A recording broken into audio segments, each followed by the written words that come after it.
नमस्कार दोस्तों, मैं सुनीता कथा मंथन में आप सबका स्वागत करती हूँ। एक कहानी रोज में आज सुनिए प्रेमचंद्र द्वारा रचित कहानी पीसनहारी का कुआं।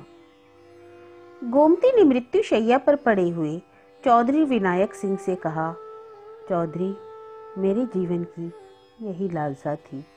चौधरी ने गंभीर होकर कहा, इसकी कुछ चिंता न करो काकी, तुम्हारी लालसा भगवान पूरी करेंगे। मैं आज ही से मजदूर को बुलाकर काम पर लगाए देता हूँ। देव ने चाहा तो तुम अपने ही कुएं का पानी पियोगी। तुमने तो गिना होगा कितने रुपए हैं। गोमती ने एक क्षण आंखें बंद करके बिखरी हुई स्मृति को एकत्र करके कहा, भैया, मैं क्या जानूं कितने रुपए हैं। जो कुछ है वह इसी हाड़ी में है। इतना करना कि इतने ही से काम चल जाए। किसके सामने हाथ फैलाते फिरोगे। चौधरी ने बंद हाड़ी को उठाकर हाथों से तोलते हुए कहा, ऐसा ही करेंगे काकी। कौन देने वाला है। एक चुटकी भीख तो किसी के घर से निकलती नहीं। कुआं बनवाने को कौन देता है। धन्य हो तुम कि अपनी उम्र भर की कमाई इस धर्म काज के लिए दे दी। गोमती ने गर्व से कहा, भैया, तुम तो बहुत छोटे थे। तुम्हारे काका मरे तो मेरे हाथ में एक कौड़ी भी न थी। दिन दिन भर भूखी पड़ी रहती। जो कुछ उनके पास था वह सब उनकी बीमारी में उठ गया। बड़े भगवान के बड़े भक्त थे, इसलिए भगवान ने उन्हें जल्दी से बुला लिया। उस दिन से आज तक तुम देख रहे हो कि किस तरह दिन काट रही हूँ। मैंने एक एक रात में मन भर अनाज पीसा है बेटा। देखने वाले अचरज मानते थे। ना जाने इतनी ताकत मुझ में कहाँ से आ जाती थी। बस यही लालसा रही कि उनके नाम का एक छोटा सा कुआं गांव में बन जाए। नाम तो चलना चाहिए, इसलिए तो आदमी बेटे बेटी को रोता है। इस तरह चौधरी विनायक सिंह को वसीयत करके उसी रात को बुढ़िया गोमती परलोक सिधारी। मरते समय अंतिम शब्द जो उसके मुख से निकले वे यही थे, कुआं बनवाने में देर ना करना। उसके पास धन है, यह तो लोगों को अनुमान था, लेकिन 2000 है, इसका किसी को अनुमान ना था। बुढ़िया अपने धन को ऐब की तरह छिपाती थी। चौधरी गांव का मुखिया और नियत का साफ आदमी था, इसलिए बुढ़िया ने उससे यह अंतिम आदेश किया था। चौधरी ने गोमती के क्रियाक्रम में बहुत रुपए खर्च न किए। ज्यों ही इन संस्कारों से छुट्टी मिली, वह अपने बेटे हरनाथ सिंह को बुलाकर ईंट चूना पत्थर का तखमीना करने लगे।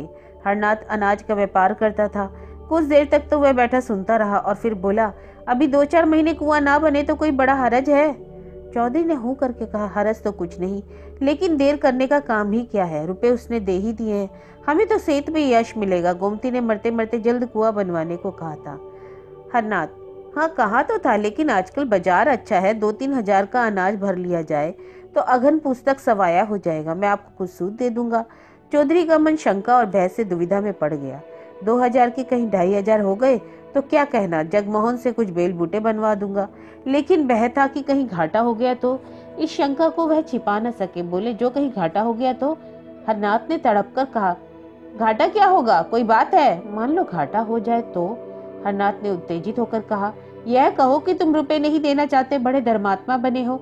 अन्य वृद्ध जनों की भांति चौधरी भी बेटे से दबते थे। कातर स्वर में बोले, मैं यह कब कहता हूँ कि रुपए ना दूंगा, लेकिन पराया धन है, सोच समझ कर ही तो अपने हाथ लगाना चाहिए। बनीज व्यापार का हल कौन जानता है। कहीं भाव गिर जाए तो, अनाज में घुन लग जाए, मुद्दई घर में आग ही लग जाए। सब बातें सोच लो अच्छी तरह। हरनाथ ने व्यंग से कहा, इस तरह सोचना है तो यह क्यों नहीं सोचते कि कोई चोरी उठा ले जाए, बनी बनाई दीवार बैठ जाए। ये बातें भी तो होती हैं। चौधरी के पास अब कोई दलील ना थी। कमजोर सिपाही ने ताल तो ठोकी, अखाड़े में उतर पड़ा, पर तलवार की चमक देखते ही हाथ पांव फूल गए। बगले झाँककर चौधरी ने कहा, तो तुम कितना लोगे।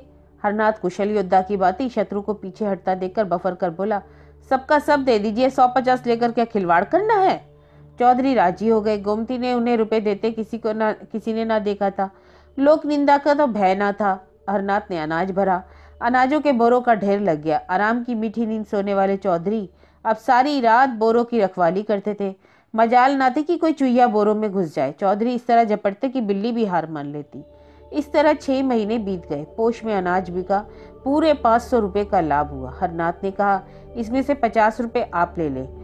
चौधरी ने झल्लाकर कहा, 50 रुपए क्या खैरात ले लूं। किसी महाजन से इतने रुपए लिए होते तो कम से कम 200 रुपए सूद के होते। मुझे तो तुम 2-4 रुपए कम दे दो, और क्या करोगे। हरनाथ ने ज्यादा बत बढ़ाव ना किया, 150 रुपए चौधरी को दे दिया। चौधरी की आत्मा इतनी प्रसन्न कभी न हुई थी। रात को वह अपनी कोठरी में सोने गया तो उसे ऐसा प्रतीत हुआ कि बुढ़िया गोमती खड़ी मुस्कुरा रही है। चौधरी का कलेजा धक धक करने लगा। वह नींद में ना था, ना नशा खाया था। गोमती सामने खड़ी मुस्कुरा रही थी। हाँ, उस मुरझाए हुए मुख पर एक विचित्र स्फूर्ति थी। कई साल बीत गए। चौधरी बराबर इसी फिक्र में रहते कि हरनाथ से रुपए निकाल लूं, लेकिन हरनाथ हमेशा ही हील हवाले करता रहता था। वह साल में थोड़ा सा ब्याज दे देता, पर मूल के लिए हजारे बातें बनाता था। कभी लेने का रोना तो कभी चुकते का। हाँ, कारोबार बढ़ता जाता था। आखिर एक दिन चौधरी ने उसे साफ साफ कह दिया, तुम्हारा काम चले या डोबे मुझे परवाह नहीं, इस महीने में तुम्हें अवश्य रुपए चुकाने पड़ेंगे। हरनाथ ने बहुत उगाइयां बनाई, पर चौधरी अपने इरादे के पक्के थे। हरनाथ ने झुंझलाकर कहा, कहता हूँ कि 2 महीने और ठहरिए, माल बिकते ही मैं रुपए दे दूंगा। चौधरी ने दृढ़ता से कहा, तुम्हारा माल बिके ना बिकेगा और ना तुम्हारे 2 महीने कभी पूरे होंगे, मैं आज ही रुपए लूंगा। हरनाथ उस वक्त क्रोध में भरा हुआ था और 2000 रुपए लाकर चौधरी के सामने रख दिए। चौधरी ने कुछ झेप कर कहा, रुपए तो तुम्हारे पास ही हैं, और क्या बातों से रोजगार होता है क्या? तो तुम मुझे इसमें से 500 रुपए दे दो, बाकी 2 महीने में दे देना, सब आज ही तो खर्च ना हो जाएंगे। हरनाथ ने ताव दिखाकर कहा, आप चाहे खर्च कीजिए चाहे जमा कीजिए, मुझे रुपयों का काम नहीं। दुनिया में क्या महाजन मर गए हैं जो आपकी दोस्त सहूं? चौधरी ने रुपए उठाकर एक ताक पर रख दिए। कुएं की दागबेल डालने का सारा उत्साह ठंडा पड़ गया। हरनाथ ने रुपए लौटा तो दिए थे, पर मन में कुछ और मंसूबा बांध रखा था। आधी रात को जब घर में सन्नाटा छा गया तो हरनाथ चौधरी की कोठरी की चूल खिसकाकर अंदर घुसा। चौधरी बेखबर सोए थे। हरनाथ ने चाहा कि दोनों थैलियां उठाकर बाहर निकल आऊं, लेकिन जो ही हाथ बढ़ाया उसे अपने सामने गोमती खड़ी दिखाई दी। वह दोनों थैलियों को दोनों हाथों से पकड़े हुए थी। हरनाथ भयभीत होकर पीछे हट गया। फिर यह सोचकर कि शायद मुझे धोखा हो रहा है, उसने फिर हाथ बढ़ाया, पर अब की वह मूर्ति इतनी भयंकर हो गई कि हरनाथ एक क्षण भी वहां खड़ा न रह सका। भागा पर बरामदे ही में अचेत होकर गिर पड़ा। हरनाथ ने चारों तरफ से अपने रुपए वसूल करके व्यापारियों को देने के लिए जमा कर रखे थे। चौधरी ने आंखें दिखाई तो वही रुपए लाकर पटक दिए। दिल में उसी वक्त सोच लिया था कि रात को रुपए हड़प लूंगा, झूठ मूठ का चोर चोर का शोर मचा दूंगा, तो मेरी और संदेह भी ना होगा। पर जब यह पेशबंदी ठीक ना उतरी तो उस पर व्यापारियों के तगादे होने लगे। वादों पर लोगों का कहाँ तक टालता, जितने बहाने हो सकते थे सब किए। आखिर नौबत आ पहुंची कि लोग नालिश करने की धमकियां देने लगे। एक ने तो 300 रुपए की नालिश भी कर दी। बेचारे चौधरी बड़ी मुश्किल में फंसे। दुकान पर हरनाथ बैठता था। चौधरी को उससे कोई वास्ता न था, पर जो भी साख थी वह चौधरी की वजह से। लोग चौधरी को खरा और लेन देन का साफ आदमी समझते थे। अब भी यद्यपि कोई उनसे तकाजा न करता था, पर वह सबसे मुंह छिपाए फिरते थे। लेकिन उन्होंने ये निश्चय कर लिया कि कुएं के रुपए ना छूऊंगा, चाहे कुछ भी आ पड़े। रात को एक व्यापारी के मुसलमान चपरासी ने चौधरी के द्वार पर आकर हजारों गालियां सुनाई। चौधरी को बार बार क्रोध आता था कि चलकर मूछें उखाड़ लूं, पर मन को समझाया, हमसे मतलब ही क्या है, बेटे का कर्ज चुकाना बाप का धर्म नहीं है। जब भोजन करने गए तो पत्नी ने कहा, यह सब क्या उपद्रव मचा रखा है जी? चौधरी ने कठोर स्वर में कहा, मैंने मचा रखा है? और किसने? बच्चा कसम खाते है कि मेरे पास केवल थोड़ा सा माल है, रुपए तो सब तुमने मांग लिए। मांग न लेता तो क्या करता? हलवाई की दुकान पर दादा का फतेहा पढ़ना मुझे पसंद नहीं, पर यह नाक कटाई भी तो अच्छी नहीं लगती।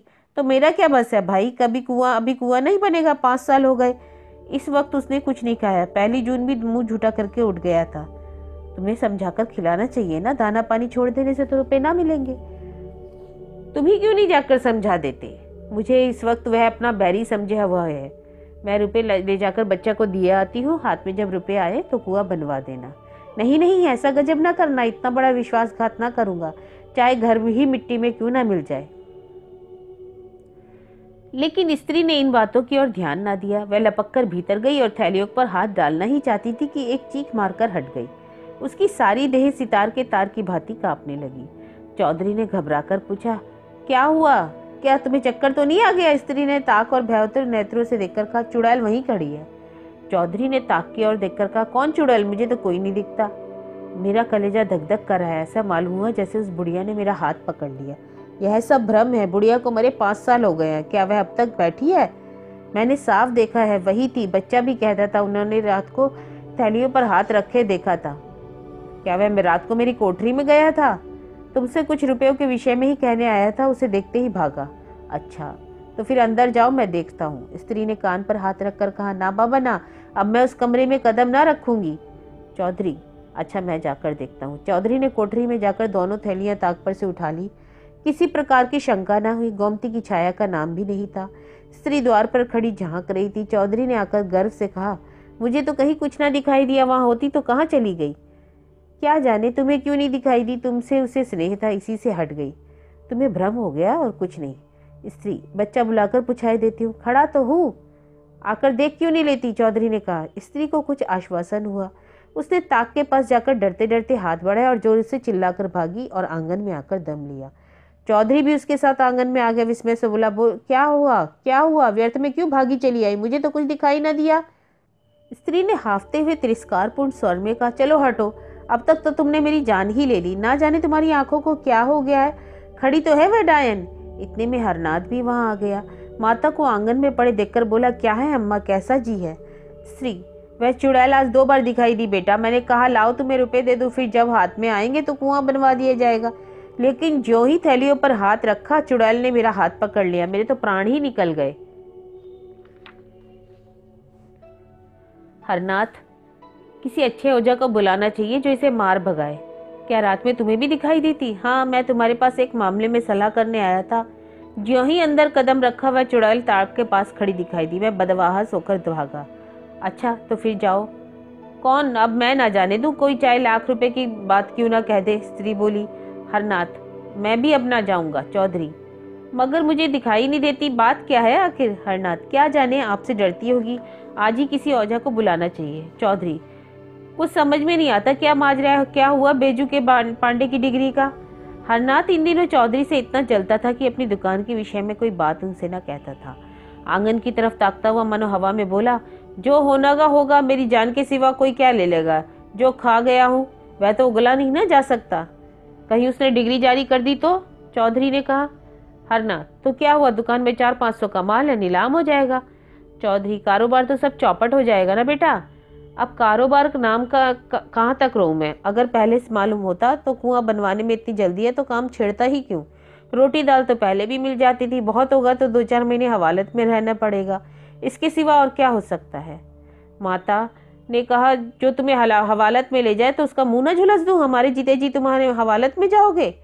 हरनाथ ने दार्शनिक बनकर कहा, माँ बाप जन्म के साथी होते हैं, किसी के कर्म के साथी नहीं होते। चौधरी को पुत्र से प्रगाढ़ प्रेम था। उन्हें शंका हो गई कि हरनाथ रुपए हजम करने के लिए टाल मटोल कर रहा है, इसलिए उन्होंने आग्रह करके रुपए वसूल कर लिए थे। अब उन्हें अनुभव हुआ कि हरनाथ के प्राण सचमुच संकट में है। सोचा, अगर लड़के को हवालत हो गई या दुकान की कुर्की आ गई तो कुल मर्यादा धूल में मिल जाएगी। क्या हरज है अगर गोमती के रुपए दे दूं? आखिर दुकान चलती है, कभी ना कभी तो रुपए हाथ में ही आ जाएंगे। एकाएक किसी ने बाहर से पुकारा, हरनाथ सिंह। हरनाथ के मुख पर हवाइयां उड़ने लगी। चौधरी साहब ने पूछा, कौन है? कुर्क अमीन। क्या दुकान कुर्क करने आए हो? हाँ, मालूम ही होता है। कितने रुपए की डिग्री है? 1200 रुपए की। कुर्क अमीन, कुछ लेन देन से ना टलेगा? टल तो जाता, पर महाजन भी तो उसके साथ होगा। उसे जो कुछ लेना है उधर से ले चुका होगा। ना हो तो 200 रुपए गोमती के रुपए में से दे दो। उसके रुपए कौन छुएगा? ना जाने घर पर और क्या आफत आएगी। उसके रुपए की कोई हजम थोड़ी न किए लेता हूँ। चलो मैं ही दे देता हूँ। चौधरी को इस समय भय हुआ कि कहीं मुझे वह ना दिखाई दे, लेकिन उनकी शंका निर्मूल थी। उन्होंने एक थैली से 220 रुपए निकाले और दूसरी थैली में रखकर हरनामा को दे दिया, और संध्या तक 2000 रुपए में से 1 रुपए भी ना बचा। 12 साल गुजर गए। ना चौधरी अब इस संसार में है, ना हरनाथ। चौधरी जब तक जिए उन्हें कुएं की चिंता बनी रही। यहाँ तक कि मरते दम भी उनकी जबान पर कुएं की रट लगी हुई थी, लेकिन दुकान में सदैव रुपयों का तोड़ा रहा। चौधरी के मरते ही सारा कारोबार चौपट हो गया। हरनाथ ने आने रुपए लाभ से संतुष्ट न होकर दुने तिगने लाभ पर हाथ मारा, जुआ खेलना शुरू किया। साल भी न गुजरने पाया था कि दुकान बंद हो गई। गहने पाते बर्तन भाड़े सब मिट्टी में मिल गए। चौधरी की मृत्यु के ठीक साल भर बाद हरनाथ ने भी इस हानि लाभ के संसार से पयान किया। माता के जीवन का अब कोई सहारा ना पड़ा रहा। बीमार पड़ी, दवा दर्पण न हो सकी। 3-4 महीने तक नाना प्रकार के कष्ट झेलकर वह भी चल बसी। बस केवल बहू थी, वह भी गर्भिणी। उस बेचारी के लिए अब कोई आधार ना था। इस दशा में मजदूरी भी न कर सकती थी। पड़ोसियों के कपड़े सी सी कर उसने किसी भांति 5-6 महीने काटे। तेरे लड़का होगा, सारे लक्षण बालक के से थे, यही एक जीवन का आधार था। जब कन्या हुई तो यह आधार भी जाता रहा। माता ने अपना हृदय इतना कठोर कर लिया कि नवजात शिशु को छाती में ना लगाती। पड़ोसी के बहुत बहुत समझाने बुझाने पर छाती से लगाया, पर उसकी छाती से दूध की एक बूंद भी ना उतरी।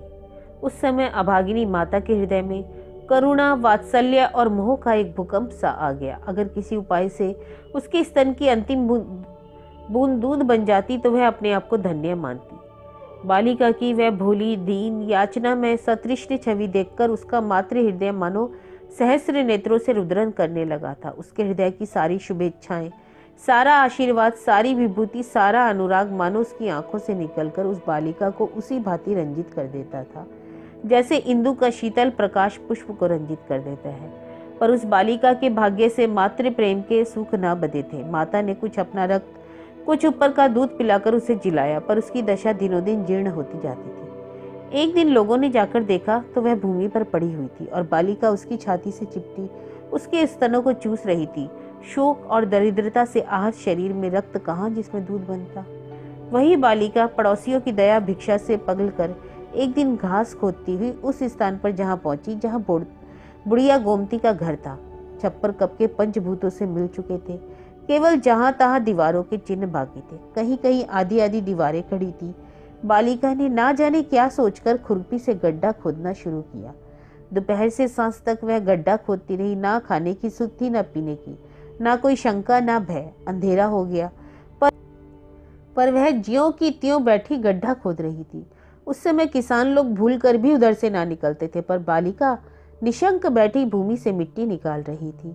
जब अंधेरा हो गया तो वह चली गई। दूसरे दिन वह सवेरे उठी और इतनी घास खोदी जितनी वह दिन भर में कभी ना खोदती थी। दोपहर के बाद वह अपनी खांची और खुरपी लिए फिर उसी स्थान पर पहुंची, पर आज अकेली ना थी, उसके साथ 2 बालक और भी थे। तीनों वहां सांझ तक कुआं खोदते रहे। बालिका गड्ढे के अंदर खोदती थी और दोनों बालक मिट्टी निकाल निकाल कर फेंकते थे। तीसरे दिन 2 लड़के और उस खेल में मिल गए। शाम तक खेल होता रहा। आज गड्ढा 2 हाथ और गहरा हो गया। गांव के बालक बालिकाओं में इस विलक्षण खेल ने अभूतपूर्व उत्साह भर दिया था।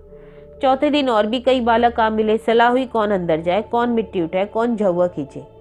गड्ढा अब 4 हाथ गहरा हो चुका था, पर अभी तक बालकों के सिवा किसी और को खबर न थी। एक दिन रात को एक किसान अपनी खोई हुई भैंस ढूंढता हुआ उस खंडर में जा निकला। अंदर मिट्टी का ऊंचा ढेर, एक बड़ा सा गड्ढा और टिमटिमाता हुआ दीपक देखा तो डरकर भागा। औरों ने भी आकर देखा। कई आदमी थे, कोई शंका न थी। समीप जाकर देखा तो बालिका बैठी थी। एक आदमी ने पूछा, अरे क्या तूने यह गड्ढा खोदा है? बालिका बोली, हाँ। गड्ढा खोद कर क्या करेगी? यहाँ कुआं बनाऊंगी। कुआं कैसे बनाएगी? जैसे इतना खोदा है वैसे ही इतना और खोद लूंगी। गांव के सब लड़के खेलने आते हैं। मालूम होता है तू अपनी जान देगी और अपने साथ लड़कों को भी मारेगी। खबरदार जो कल से गड्ढा खोदा। दूसरे दिन और लड़के न आए। बालिका भी दिन भर मजदूरी करती रही, लेकिन संध्या समय फिर वही दीपक जलाकर फिर खुरपी हाथ में लिए आ बैठी। गांव वालों ने इसे मारा पीटा, कोठरी में बंद किया, पर वह अवकाश पाते ही वहां जा पहुंचती। गांव के लोग प्रायः श्रद्धालु होते हैं। बालिका के इस अलौकिक अनुराग ने आखिर उनमें अनुराग उत्पन्न कर दिया। कुआं खुदने लगा। इधर कुआं खुद रहा था, उधर बालिका मिट्टी से ईंटें बनाती थी। इस खेल में सारे गांव के लड़के शरीक होते थे। उजाली रातों में जब सब लोग सो जाते तब भी वह ईंटें थापती दिखाई देती। ना जाने इतनी लगन उसमें कहाँ से आ गई थी। 7 वर्ष की उम्र कोई उम्र होती है, लेकिन 7 वर्ष की वह लड़की बुद्धि और बातचीत में अपनी तिगुनी उम्र वालों के कान काटती थी। आखिर एक दिन वह भी आया कि कुआं बंद गया और उसकी पक्की जगत तैयार हो गई। उस दिन बालिका उसी जगत पर सोई। आज उसके हर्ष की सीमा न थी। गाती थी, चहकती थी। प्रातःकाल उस जगत पर केवल उसकी लाश मिली। उस दिन से लोगों ने कहना शुरू किया कि यह वही गुबड़िया गोमती थी, इसलिए उस कुएं का नाम पीसनहारी का कुआं पड़ा। तो यह कहानी थी प्रेमचंद्र द्वारा रचित पीसनहारी का कुआं।